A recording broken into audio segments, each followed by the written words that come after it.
À toi de jouer. Bonjour à tous et à tous les amis, c'est Trish, j'espère que vous allez toutes et tous bien. Aujourd'hui c'est lundi Diku Revenger. Aujourd'hui, et bien comme la semaine dernière, on repart sur du deck Kuriboh et les Kaiju Berceau-Gris face et bien un petit deck qu'on voit assez peu, j'avoue. Bon, même si le support arrive maintenant sur Master Duel, ça fait qu'on le voit un peu plus souvent, mais DDD est présent, et donc ça fait plaisir d'affronter un nouveau deck, ou au moins un deck qu'on n'a pas vu depuis très longtemps. Alors ma main de départ, sachant que je suis Go second, je suis heureux parce que j'ai un Kaiju, ça fait plaisir, j'ai deux flûtes, hein, on en reparlera, mais bon, voilà. Et double trap contre la max H, ça fait plaisir, un peu de contrôle. Donc l'adversaire commence, et bien, alors là on va s'attarder bien évidemment sur les monstres parce que c'est des pendules. Donc là, vu qu'il est énorme, le savant Copernic DD, il va pouvoir envoyer une carte DD ou Contrat des Ténèbres depuis le deck au cimetière. C'est clairement pas mauvais vu le deck. Cependant, je vois que c'est du pendule. Pendule contre la max. De suite, il n'y a pas à tergiverser. Vous pouvez faire tous les muches charmés qui soient, machin, mais c'est incroyable. La Foolish, donc Necro Slime, qui va permettre d'invoquer par fusion un monstre fusion DDD depuis votre X-Strike en bannissant les matériels fusion mentionnés sur celui-ci depuis le cimetière. Vu qu'elle est dans le cimetière, ça va faire des trucs de fou. Depuis la main, DD Arpenteur d'échelle, vu qu'il contrôle un monstre pendule, DD il peut spé ce monstre. Et là, vous allez comprendre que lui, ça va être ma cible à battre. Je pioche par maxer un petit Kuriboh. Puisqu'il est invoqué norme ou spé, il va pouvoir faire devenir 4 le niveau de cette carte. Ok. On va faire le tour de cette carte, parce que vous allez voir que c'est celle-ci qui j'ai compris de suite qu'il fallait que je la gère rapidement, sinon elle va m'embêter. Et là on va au cimetière ou ajouter face recto à l'extra deck. Vous allez pouvoir cibler une carte monstre pendule DD que vous contrôlez, renvoyez-la à la main. Très bien. Pas mal. Vous ne pouvez utiliser chaque effet qu'une fois par tour. C'est pas non plus excellent, mais c'est pas mal. En effet, pendule, qu'est-ce qu'il fait? Bien, durant la stand-by phase, vous pouvez cibler max 2 cartes dans les zones pendule. Max 2, hein. Jusqu'à la fin de ce tour, leur échelle pendule devient 0. Bonjour, je suis une échelle 9. Je vais transformer l'échelle de l'autre zone pendule en 0. Je peux penduler ce que je veux. Non, monsieur, non. Bref, en tout cas, avec ces deux monstres pendules, Savant Copernic et Arpenteur d'échelle, il va faire sa lien 2 DDD, Roi des habiles, Gilgamesh. Et moi, je pioche Alligator. Effet, vu qu'il a été invoqué spécialement, il va pouvoir activer cet effet. On va pas invoquer spécialement de monstres autres que des monstres DD, c'est dérangeant dis donc le reste de tour. Et aussi il va pouvoir placer 2 monstres pendules DD de noms différents depuis le deck dans les zones pendules. Si vous le faites, il reçoit 1000 points de dommage. Donc eh bien, il reprend exactement les 2 monstres, hein, Savant Copernic et Arpenteur d'échelle. C'est pas mauvais, hein, c'est pas mauvais du tout. Bon, écoutez, moi je pioche quoi? La troisième flûte. Vous comprenez mon désarroi quand je vous dis que j'en avais 2 déjà en main? Je pioche la troisième flûte. Ah voilà, il fait des DD Arpenteur pour le transformer en échelle 0 son autre monstre. Et si cette carte invoquée par lien, d'ailleurs j'ai oublié de préciser, la lien de Gilgamesh, et des trucs de combat avec un monstre attaquant de l'adversaire ou par un effet de carte de l'adversaire, tant qu'elle est dans la zone monstre de son propriétaire, où il va pouvoir invoquer spécialement un monstre DD depuis extra deck ou cimetière en position de défense. Donc il va falloir que je le gère de façon importante, c'est-à-dire Gan. Et là attention, chaîne 1, flûte, chaîne 2, flûte, chaîne 3, flûte, triple flûte, ne pas confondre avec triple buse. Et j'invoque donc mes 3 Kuriboh ailés. Est-ce que vous avez déjà vu un board aussi beau? Moi non, clairement, pas mieux, oui, mais voilà. Donc avec un, j'utilise lien Kuriboh, voilà, c'est beau, avec lien Kuriboh et mon Kuriboh ailé, qu'est-ce que je fais? Eh bien je vais faire une petite SP, petite chevaleresse. Et grâce à elle, je vais pouvoir bannir son arpenteur d'échelle qui sont en zone pendule. Je pose le croco, Berceau-Gris, et avec lien Kuriboh, je sacrifie mon Kuriboh ailé numéro 3 pour le spé. Je fais fin de tour. Il active Contrat des Ténèbres à son tour, très bien, il va donc permettre d'ajouter un monstre DD depuis le deck à la main, c'est très bien monsieur. Cependant, j'ai des pieds en main, c'est-à-dire j'ai une hache, une floraison de cendres et joyeux printemps pour les moins intimes qui ce soit. Savant Newton est activé en échelle pendule, alors lui, il bloque en pendulation de monstres DD, en pendule, il ne peut pas être annulé, et une fois tant que cette carte est dans la zone pendule, vous pouvez annuler un effet de piège activé qui va vous infliger des dommages, puis détruire cette carte. Très bien pour le deck DD avec les contrats des ténèbres. Piège, enfin contrat, piège, donc c'est pas mal. Il va donc pendule, le savant Copernic et 2 monstres depuis la main, à savoir Orthros, un synthoniseur niveau 4 qui va, s'il est invoqué spécialement sur le terrain, ne vous lock en monstre démon le reste de tour, sympa. Et lorsque vous recevez des dommages de combat ou d'effet, il peut spé Orthros. Et il spé donc aussi Cerbère par pendulation lorsque cette carte est invoquée par pendulation depuis la main. Tant que vous contrôlez un monstre DD autre que DD Cerbère, vous pouvez cibler une magie continue dans votre cimetière et l'ajouter à la main. Voyons voir le cimetière, et bien il n'y en a pas. Pour le moment, ça Copernic est fait pour pouvoir envoyer une carte DD, c'est sympa. Cependant, moi je vais faire SP. SP pour bannir son synthoniseur et donc sa synchro en gros. Hein. Il va foolish, hop, un petit monstre, DDD, Léonidas, roi rebelle. Alors pourquoi est-ce qu'il joue celui-là? C'est parce que c'est un monstre DDD. Et grâce à Necroslime, il va, alors lui, pas utiliser le DDD Léonidas, mais vous allez pouvoir utiliser DDD, roi des abysses, Gilgamesh, ainsi que Necroslime pour invoquer la grande et toute puissante fusion DDD Oracle, roi Dark, qui, au lieu de vous prendre des dommages, vous récupérez des points de vie, donc ça c'est cool pour DDD. Il invoque maintenant par Xyz DDD, roi sage Salomon, qui nécessite de monstres DD de niveau 4. Il va pouvoir détacher un matériel de cette carte pour ajouter une carte DD depuis le deck à la main. Très bonne carte.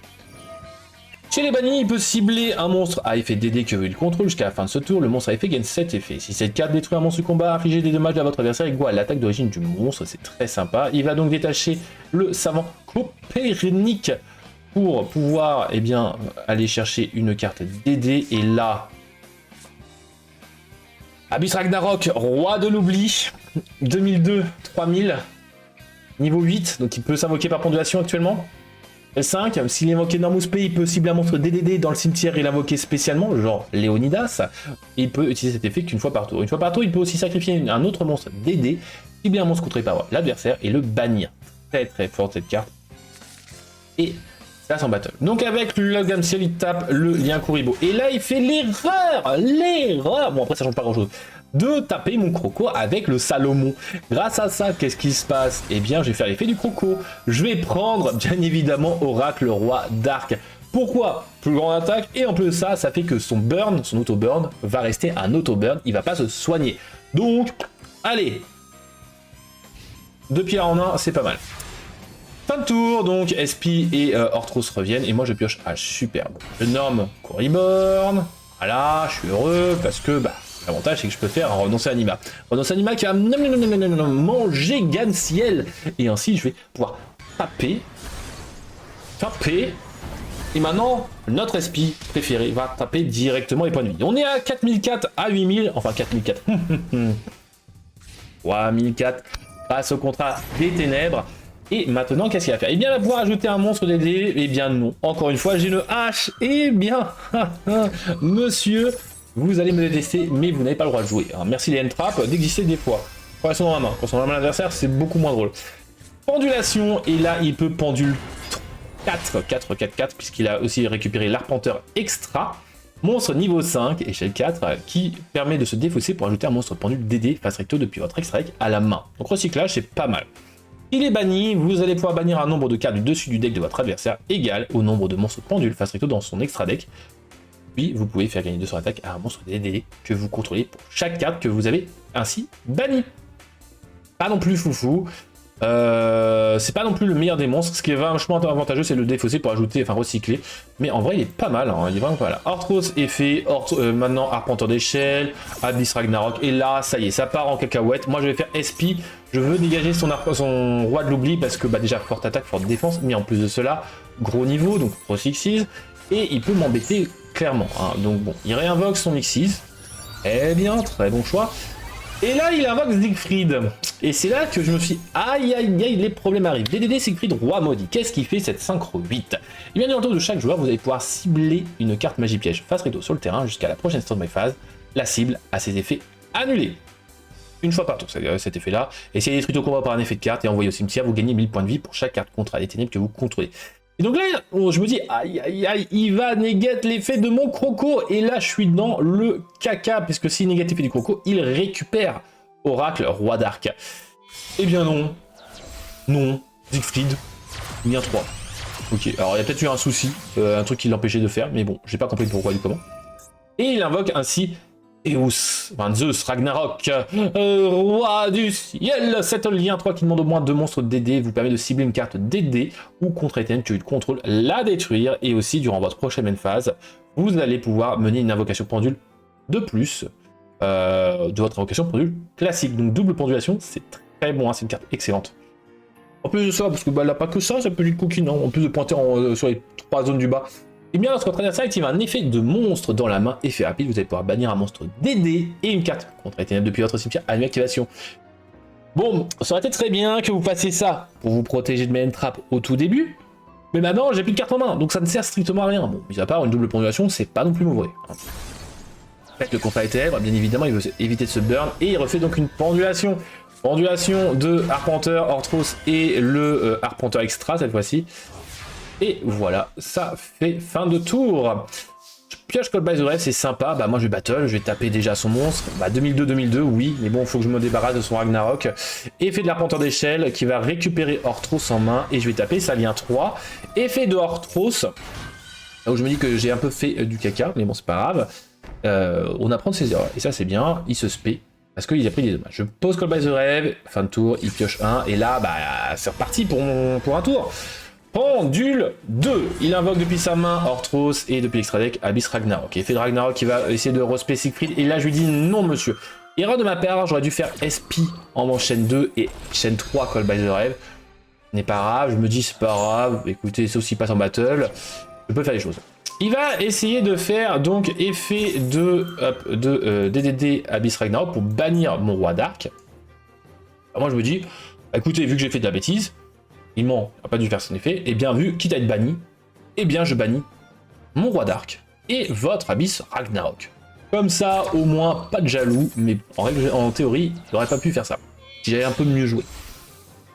Avec les 2 Orthros, il va partir en DDD César, roi des vagues. Effet, il va détacher un, vous pouvez détacher un matériau de cette carte à la fin de la battle phase, invoquer spécialement autant de monstres détruits ce tour que possible depuis votre cimetière. Mais durant la prochaine survive phase, recevez 1000 points de dommage pour chaque monstre invoqué par cet effet. Il détache Orthros.